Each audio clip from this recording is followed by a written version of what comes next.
Hey everyone, welcome back to the channel. I am so excited right now because I finally got one. Been looking for one of these for years, ever since I stupidly sold a nice one like 5-6 years ago. I have one again, a Paratrooper Norinco SKS. This one in particular has a really cool story. So in this video, we're just gonna do some shooting, a little bit of show and tell. We'll talk about the history of this gun.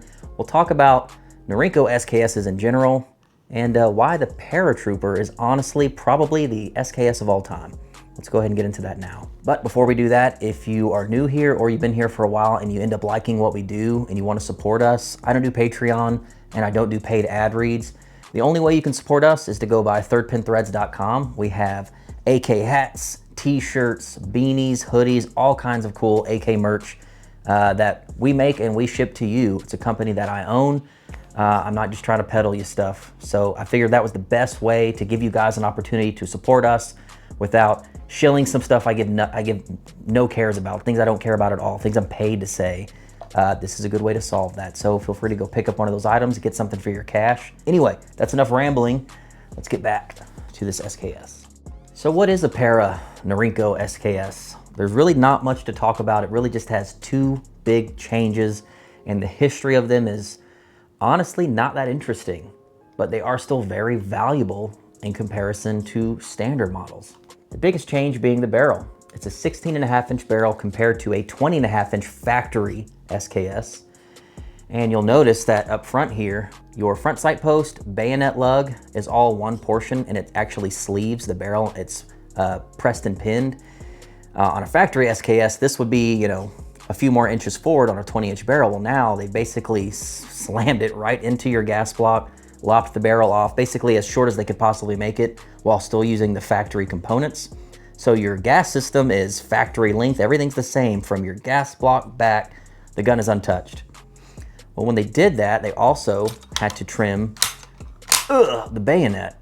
If the bayonet was still left the same length when you went to fold it, it actually would not dip into this recess here. So if the barrel had to get cut down, the bayonet had to get cut down. And it looks so factory and clean, like you wouldn't think that this was like a non-factory variant. It was done by the factory, but for a rather interesting reason. So like I say, this is not like a military variant, some prototype in Vietnam. They wanted a short version to like run through the jungle. There's nothing like that. This was just basically at a certain point in the 80s, Norinco was just making weird and obscure variants of SKS to sell to commercial markets. So this is when you started to see like the thumbhole stock versions, the SKS M's that take AK mags, some of the versions that took 30 round duckbill mags.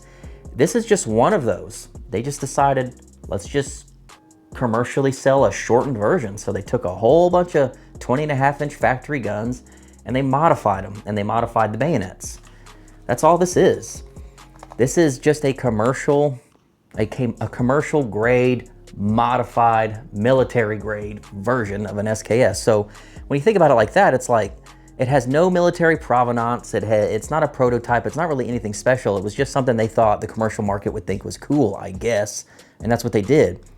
Interestingly enough though, even without all that provenance, these are probably some of the most collectible SKSs available today, even though it was just a commercial thing. A couple of channels I want to point out if you really want to know like the deep history of not only SKSs, but the Paras. The #1 channel that I can recommend is Triangle 26. This guy is a wealth of knowledge when it comes to not only like comblock guns, M4s, all kinds of stuff, but he is the SKS guy on the internet, hands down, that I have found that can tell you anything about where an SKS came from, how many of them were made, what factory it was made in, how valuable they are, everything about them. Michiko is also a great source. He's got some really good SKS content, so feel free to check him out as well. Now in the past on this channel, I've got a lot of videos on Yugo SKSs, and I've said a lot of times that in my opinion, for what you're paying, the Yugoslavian SKS is like the S tier, God tier SKS for the money. For what you're paying, you're getting a lot of features. Flip up night sights, gas shutoff, a grenade launching spigot. Usually these things are picked out of crates with all of the accoutrement. They've got their slings, their oil bottles, they've got their stripper clip pouches, the leather pouches. They usually have all of that, and they're usually always cheaper than several other variants, certainly way cheaper than the Russians. So for what you're paying, I think that is the God tier SKS. However, if you want to talk about shootability and living with an SKS and actually maybe shooting matches with them, taking them to classes, actually shooting your gun, this is the SKS of all time.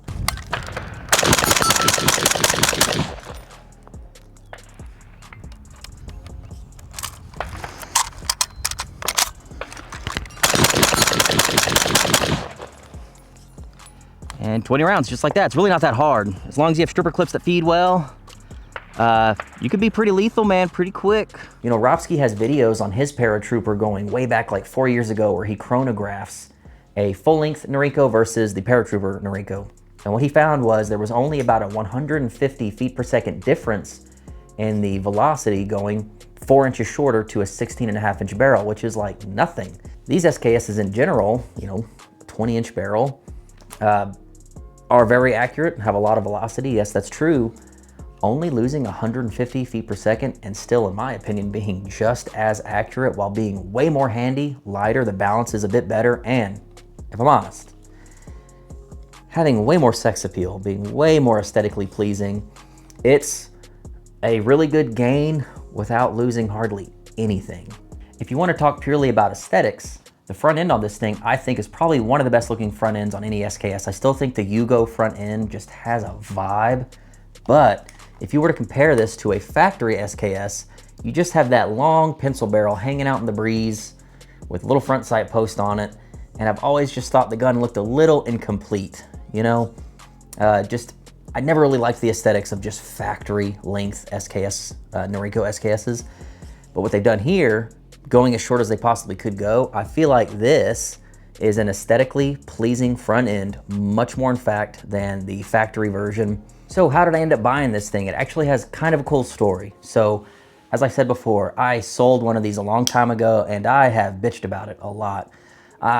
Anytime I'm around one of these things at a gun show and someone's asking like 1,200 bucks for it, I just bitch. I'm like, God, I had one and I sold it for half that price. I'm an idiot, man. Like, I regretted it so hard.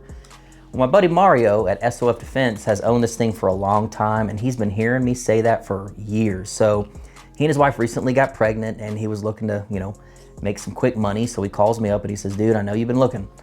Well, you know, I got that one in the safe and it's minty. I'll sell it to you at a hell of a deal. Just pay shipping. So we worked out a really freaking good deal, and he sold it to me. So it's really cool knowing that I bought it from a good buddy of mine who needed the cash for a really cool reason. He could have asked for a hell of a lot more. I probably would have paid it just to, you know, help out my friend. It gets even more interesting than that. So do you guys remember a little show called Sister Wives? And the guy from the show called Cody Brown kind of has like the goofy looking mullet, kind of a knucklehead. Well, this used to be his gun. Mario used to see this guy at local gun shows a lot. He was always there, you know, buying, selling, trading, whatever. And Mario ended up personally picking this up from that guy's collection, and he's had it ever since. Now I have it, so it's kind of cool knowing where this gun's been. It's been in 3 states that we know of, and it's been owned by that knucklehead. So yeah, kind of an interesting backstory. When I got it, it had really 2 flaws. So the front sight post was broken. I didn't realize that until like my 3rd time at the range with it. In fact, if you look at the footage where I'm sitting on my ass and I'm shooting down range, the front sight post had actually split in half, and I could see it wiggle back and forth, and couldn't really tell what was going on. Took a close look at it, turned it with my sight tool, and it just broke right in half. So I ended up buying a front sight post from K&S Precision, a factory AK sight post. Threaded right in. I am gonna have to file it down because SKS front sight posts need to be a little bit shorter. So we got that fixed. This thing had a 30-round duckbill mag that he sent with it, and the elusive 20-round star mag. I know what you're thinking, it ain't in here now. Well, I actually showed in another video that it was hyper unreliable, and I know you can make those things work. I've owned them in the past. My old Paratrooper had a very good functioning 20-round star mag. This one wasn't working. I didn't even want to think about going through what it would take to file it and make it fit. It's just on a shelf right now. I'm kind of over it. I just wanted to find a factory mag, go to the range, and just start having fun with this thing. Then I realized, for some reason, factory 10-round mags for Chi-Com SKSs have gotten pretty hard to find. I'm sure they're available now in random places, but when I was looking, scoured the earth, could not find a single one for sale. And you would think there'd be like dozens of them out there on random surplus websites, eBay, whatever. Eventually one popped up on eBay for $150, so I did not buy that one. And I actually went to a local gun show. I went to the one guy that always has a ton of surplus, and he had one of them. I paid 80 bucks for it. Don't get mad at me. I was desperate to get this thing running, and sure enough, popped right in place. So that part's not numbers matching, but who cares, because it runs flawlessly now. You see the little wings there? That is for your stripper clip to feed in. Holds it in place. All you gotta do is shove straight down. Bam, done.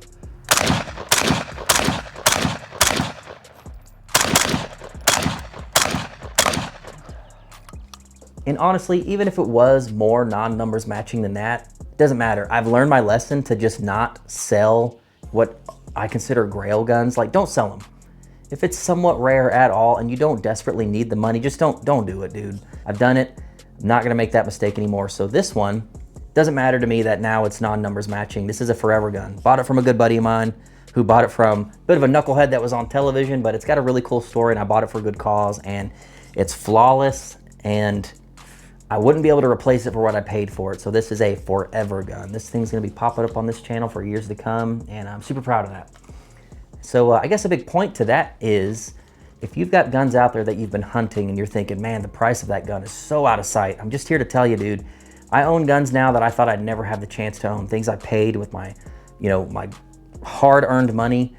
I'm just telling you, if you're patient and you look hard enough, or you know the right people that have collections, and you know maybe they're letting stuff go from time to time, people you're friendly with, you can make deals happen. You can still find deals. They are out there. It is not easy. Certainly when it comes to surplus, this isn't just something you can drop a link to your homie that's looking for one of these things. It takes a lot of doing on your part to find them, number one, and then get them for a good price. So if you're willing to go through that struggle, you can have some really cool guns at a fraction of the cost. You can walk out and find a Paratrooper tomorrow, easy, for over $1,200. That's what I see them listed for all the time, which is insane. I don't think they're selling for that. You can find one quickly for that, but if you wait and you're patient and you are diligent, you can have cool stuff for not a lot of money. Anyway, that's really all I have for you guys. It's not that special of a gun in the grand scheme of things. The barrel's short, the bayonet's short. It's a commercial grade gun. It's just crazy that it's one of the rarest and most collectible variants of SKS in this country. I see why. The shootability of this gun and how handy it is has made it so valuable, and I think the aesthetics of it have really helped that. They've really made this thing a super valuable gun. I really truly believe if you just want one to shoot and you're willing to pay a little bit more, this is the SKS of all time. It's always gonna be a Chi-Com AK. It's never gonna be worth what a Russian AK is worth, even though it's a more rare variant. So you can rest assured, you can shoot the piss out of this thing. You're not gonna hurt it. It will hold value. And you shouldn't worry about putting rounds downrange out of this thing. And you're gonna have more fun because of the barrel length. Just more fun experience. Anyway, that's all I have for you guys. What do you think? What do you think about current SKSs in the current market? What do you think about finding a gun you've always wanted, and it's just out of sight on price? Have you completely given up on it? Maybe you found something you've always been looking for and you can't believe what you paid for it because you were patient and you got one at a good price.